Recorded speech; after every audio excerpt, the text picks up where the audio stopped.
دینی مسائل کے بیان میں دو باتیں بہت ہی عجیب کہی ہے.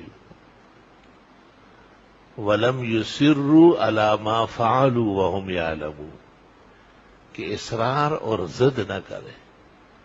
جو خیر کا کلمہ سننے میں آیا اس پر عمل کرے.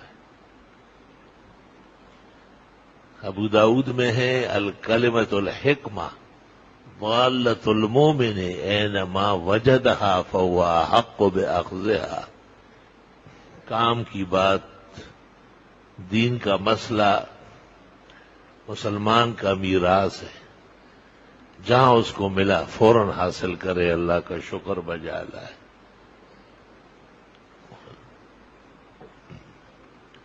کام کے مسائل، بنیادی باتیں وہ یاد بھی رہنا چاہیے. فَلَمَّا نَسُوا حَظًّا مِّمَّا ذُكِّرُوا بِهِ أَخَذْنَاهُ. جب دینی مسائل بھولنے لگے، نظر انداز کرنے لگے، ہم نے ان کو پکڑنا شروع کر دیا. تو معلوم ہوا کہ دینی مسائل یاد رہنا اللہ کے عذاب سے بچنے کا باعث ہے، اور دینی مسائل بھولنا یا توجہ نہ دینا یا نظر انداز کرنا خدائی پکڑ کا باعث ہے. یہ کوئی اختیاری دین نہیں ہے کہ جس کا جی چاہے اور جس کا نہ چاہے. دین تو تمام چیزوں سے اہم مہم ہے.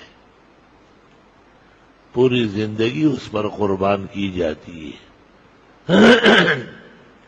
بعض مسائل ایسے ہیں جن پر توجہ کم ہے، ہم خود حیران ہیں اور بہت ہی زیادہ پریشانی لاحق ہے. بعض مسائل میں اچھے بھلے مبتلا ہے، جبکہ ابتلا کی ظاہری کوئی وجہ نہیں ہے. تو ایک تو زد نہ کرے وَلَمْ يُصِرُّوا عَلَى مَا فَعَلُوا، اور دوسرا یہ کہ اہم مہم مسائل نہ بھولا کرے.